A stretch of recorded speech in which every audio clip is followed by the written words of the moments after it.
வணக்கம். ரொம்ப ஒரு முக்கியமான விஷயத்த இன்னைக்கு நான் உங்கள்கிட்ட சொல்ல ஆசைப்படுறேன். பிஜேபி என்ன பண்றாங்கன்னா, ஒரு புது ஐடியா ஒன்று பண்ணிட்டு இருக்காங்களா. அதை இன்னைக்கு ஒரு மிகப்பெரிய ஹிந்து எழுத்தாளர் ஒருத்தர் இன்னைக்கு அதை ஷேர் பண்ணியிருக்காரு Facebookல. என்னன்னா, மிக முக்கியமான கோயில்களை சுத்தி 15 கிலோமீட்டருக்கு எங்கேயுமே எப்பவுமே 24 மணி நேரம் 365 நாள் யாரும் அசைவமே சாப்பிடக்கூடாது அப்படின்னு ஒரு சட்டம் கொண்டு வர போறாங்களாம். அதை அவங்க ஆளுகிற மாநிலங்களில் கொண்டு வர போறாங்க அப்படின்னு கேள்விப்பட்டேன்.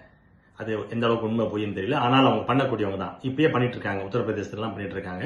அதே மாதிரி தமிழ்நாட்டிலும் அவர்கள் கொண்டு வருவதற்கான வாய்ப்புகள் இருக்கிறது. ஒருவேளை தப்பி தவறி நீங்க ஏதாவது தப்பா ஓட்டு போட்டுட்டீங்கன்னா, அதிமுகவுக்கு நீங்க போடுற ஓட்டு அராஜகத்துக்கு நீங்க போடுற ஓட்டு, பாஜகவுக்கு நீங்க போடுற ஓட்டு அப்படிங்கறத மட்டும் புரிஞ்சுக்குங்க.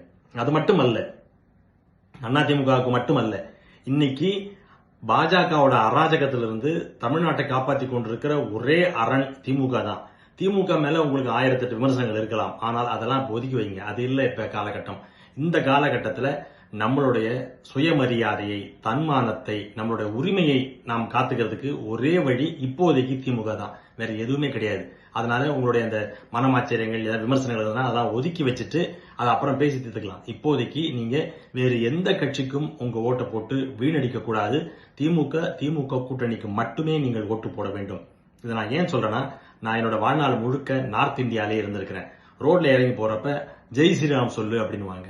நீங்க ஒரு ஹிந்துவாக இருக்கலாம், கிறிஸ்தவராக இருக்கலாம், முஸ்லீமாக இருக்கலாம். சில பேருக்கு தமிழ்நாட்டிலே பார்த்தா ராமரை பிடிக்காத கூட பேர் இருப்பான். அவன் சிவபக்தனா இருப்பான். அவன் எதுக்கு சொல்ல போறான்? நீங்க பாத்தீங்கன்னா தசாவதாரம் படத்துல காட்டுவாங்க. அவர் இருப்பார்ல, வைணவர், அவர் சிவனை பத்தி சொல்ல மாட்டேன்னு. அந்த மாதிரி எதுக்கு? உங்களுக்கு பிடிச்ச கடவுள் நீங்க வச்சுக்கோங்க. அடுத்த மேலே திணிக்கிறீங்க. நம்ம ஆளுங்க எவ்வளவு பேர் இந்துக்கள் முஸ்லீம் நாடு, கல்ஃப் நாடுகள்ல, துபாயில, அபுதாபியில எல்லா நாடுகளையும் வேலை பாக்குறாங்க. அங்கெல்லாம் பிடிச்சி அஸ்ஸலாமு அலைக்கும் சொல்லு, அல்லாஹ் அக்பர் சொல்லுன்னு சொன்னா சொல்லுவாங்களா? அது யாரும் அந்த மாதிரி சொல்றதே இல்லை. உன் மதத்தை நீ பண்ணிக்கோ, என் மதத்தை நாங்க பாத்துக்கிறோம்ன்றாங்க. உங்களுடைய மதத்தை திணிப்பது மிக மிக அராஜகமான செயல். அதை நார்த் இந்தியா முழுக்க பண்ணிக்கிட்டு இருக்காங்க.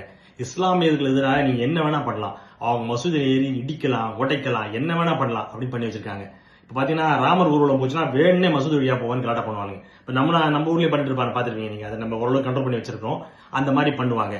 ஒருவேளை அதிமுகவோ அல்லது வேற ஏதோ ஒரு கட்சியால பிஜேபியோட ஆட்சி இங்க மறைமுகமாக நடக்கும் என்றால் என்ன நடக்கும்னா, இஸ்லாமியர்களுக்கு எந்த விதமான பாதுகாப்பும் இருக்காது, கிறிஸ்தவர்களுக்கும் எந்த விதமான பாதுகாப்பும் இருக்காது, தலித்துகளுக்கு இருக்காது.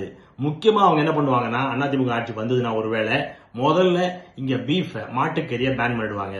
அது இல்லாம கோயில்களை சுத்தி 15 கிலோமீட்டருக்கு எப்பவுமே யாருமே அசைவம் சாப்பிடக்கூடாது அப்படின்னு ஒரு சட்டத்தை கொண்டு வருவாங்க.